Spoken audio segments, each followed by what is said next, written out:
Olá, meus irmãos queridos do YouTube, do canal A Verdade das Escrituras, do canal Amoráquia, Os Resgatados, Filosofia Sempre. Eu estou aqui mais uma vez para nós darmos uma meditada, nas Escrituras. E eu queria ler para os irmãos o Mateus capítulo 11. Eu vou ler a partir do versículo 18, que é o que é relevante para nós, que é sobre o que eu vou comentar. Amém? Então tá, capítulo 18. Pois veio João, que não comia nem bebia, e vocês dizem, tem demônio. Veio o Filho do Homem, que come e bebe, e vocês dizem, eis aí um glutão e bebedor de vinho, amigo de publicanos e pecadores. Mas a sabedoria que vem do alto, ela é justificada pelas suas boas obras. Esta passagem, o nosso Salvador estava falando sobre João Batista, que as leis e os profetas duraram até ele, dizendo que ele foi o maior homem nascido de mulher, da história da humanidade. Ele fazendo elogios a João Batista, que ele foi o profeta que foi enviado adiante dele para preparar o caminho para ele. E a partir do versículo 18, o nosso Salvador fala que os religiosos já comentavam, criticavam João Batista, comentavam sobre a vida dele, dizendo que ele tinha demônio. E olha que João Batista nem comia e nem bebia vinho. E os religiosos fizeram o mesmo comentário sobre o Salvador. Veio o Filho do Homem, que come e bebe, e dizem, eis aqui um glutão e bebedor de vinho, amigo de publicanos e pecadores. Aí o Salvador se justifica dizendo, mas a sabedoria, ela é justificada pelas suas boas obras. Deu para entender?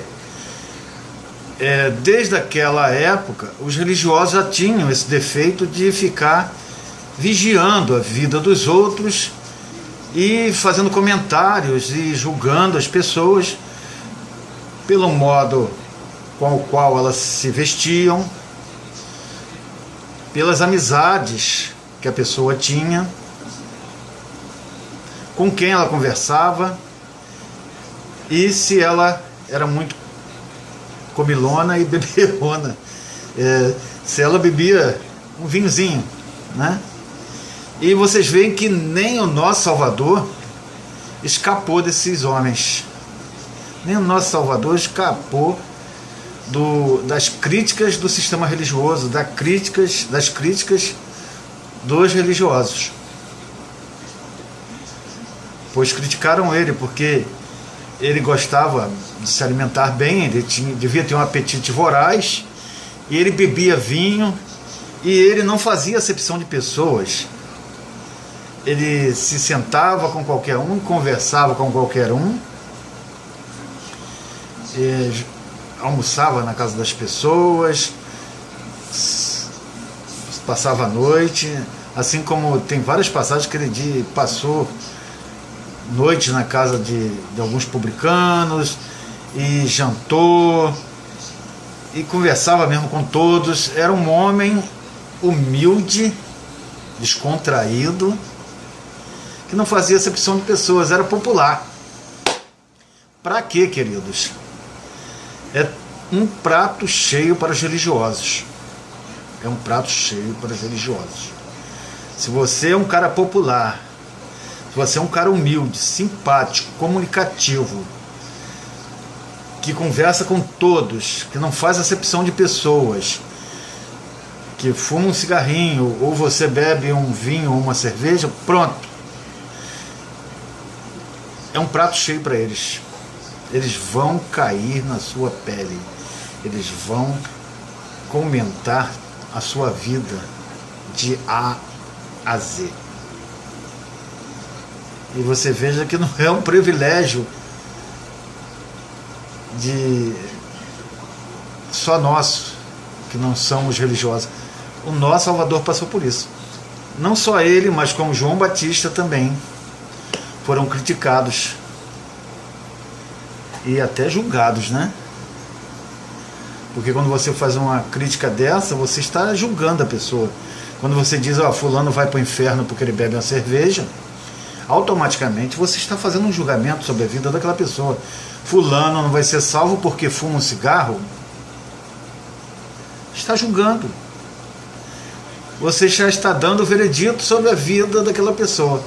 Fulano, ele não tem condições de servir ao Criador, porque ele é amigo de prostitutas, porque ele dá bom dia para todo mundo,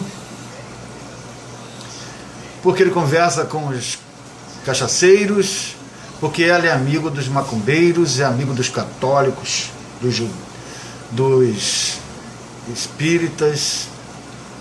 Então fulano não tem condição de servir a Deus. Este homem, ele só anda sentado junto com os pecadores. Então você veja que o nosso Salvador passou por isso, pela mesma coisa que todas as pessoas públicas, pessoas comuns, pessoas que não são religiosas passam.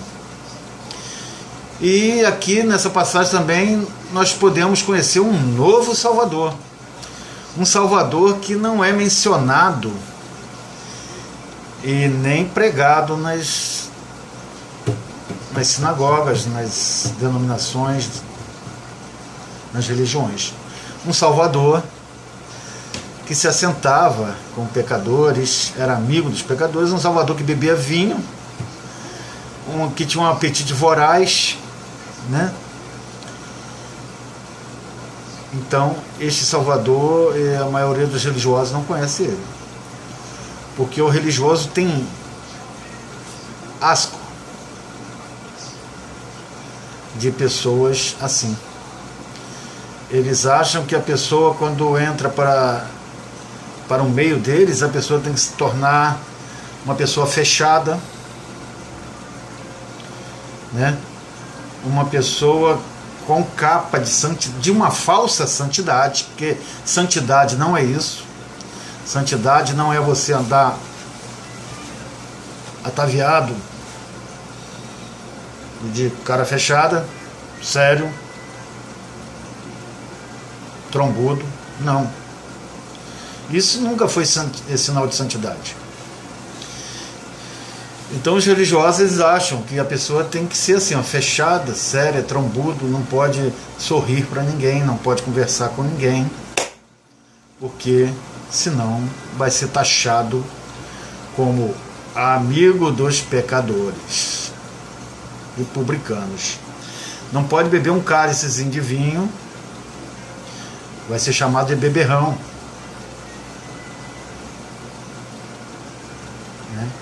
Eu não vou falar do apetite voraz aqui, porque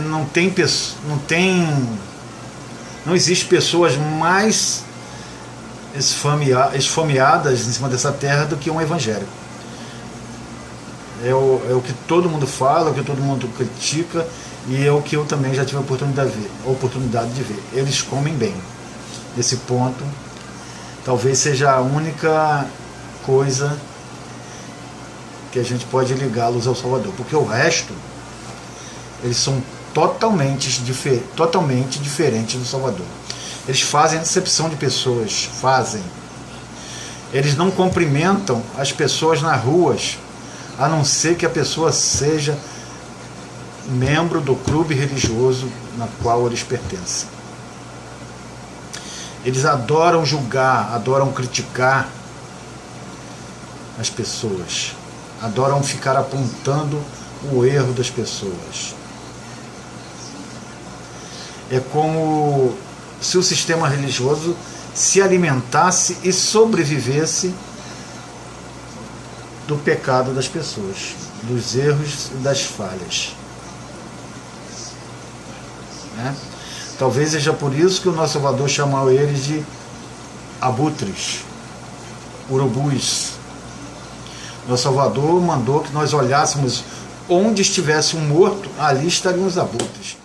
E verdadeiramente os religiosos são assim. Onde tem uma pessoa que supostamente eles acham que é um morto espiritual, tá aquele bando ali querendo comer os restos mortais daquele suposto morto espiritual. Então eis aqui, meus queridos, a mensagem que eu queria dizer. O seu Salvador, principalmente para você evangélico, você que é do meu irmão evangélico, que faz parte de um clube religioso, ou da Assembleia, ou da Batista, ou da Universal, você que é da Adventista, né? Você que gosta de ficar apontando as pessoas pelos seus erros, pelas suas falhas, eu gostaria de dizer para vocês que os descendentes de vocês, os antepassados de vocês fizeram a mesma coisa com o Salvador. Só que o nosso Salvador falou que a sabedoria de um homem não é medida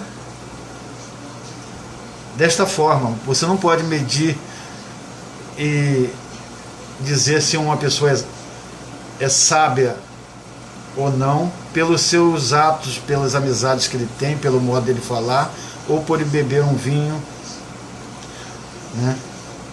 Ou por ele conversar com todas as pessoas, ser humilde, ser simpático, ser aberto, ser comunicativo. Você não pode julgar as pessoas por esses atos, porque a sabedoria divina, a sabedoria que vem do alto, ela é representada pelas boas obras. Até porque o fruto do Espírito Santo, o que é? O que é o fruto da pessoa que tem o Espírito Santo em sua vida? Quais os frutos? É levar uma vida religiosa? Ir ao templo? Fazer culto? Dar dízimo? Cantar louvor? Bater palma? Não, esses não são frutos do Espírito Santo. Os frutos do Espírito Santo é amor, benignidade, longanimidade, capacidade de perdoar, é solidariedade, é generosidade. É por esses frutos que nós podemos dizer se a pessoa ela tem o Espírito Santo na vida dela ou não. Pelas boas obras, queridos. Nós reconhecemos o verdadeiro servo do Criador pelas obras, e não pelo que ele veste, e não com quem ele fala, e não com quem ele se assenta para comer ou para beber, e não porque ele bebe um cálice de vinho, ou porque fuma um cigarro. Esta pessoa que vocês estão julgando e condenando e criticando, de repente, ela tem muito mais obras de amor do que vocês. E aí? Vocês estão julgando a pessoa pelo exterior, mas o Criador, ele observa o coração. Ele observa as atitudes. E é por isso que eu o admiro tanto e o amo tanto. Primeiro, ele não faz acepção de pessoas. Segundo, ele não olha para o seu exterior. Ele vê o interior, ele vê o coração, ele vê as boas obras, ele vê a capacidade de amar, a capacidade de dividir. Amém? Quem olha o exterior é o religioso. O religioso, ele olha o exterior. Tanto que criticou, julgou o nosso querido e amado Salvador, porque ele era simpático, porque ele era comunicativo, porque ele não fazia acepção de pessoas. Então, a partir de hoje, tente observar mais e conhecer melhor o seu Salvador. O seu Salvador não é este que pregam nas religiões. O seu Salvador é totalmente diferente. Amém? Existem dois tipos de salvadores aí. O que a religião nos mostra e o que as escrituras mostram. Entre a religião e as escrituras, eu prefiro ficar com a escritura. Amém? Um abraço a todos. Espero ter sido útil no meu humilde jeito de falar. Tá bom? Um abraço a todos. Fiquem na paz.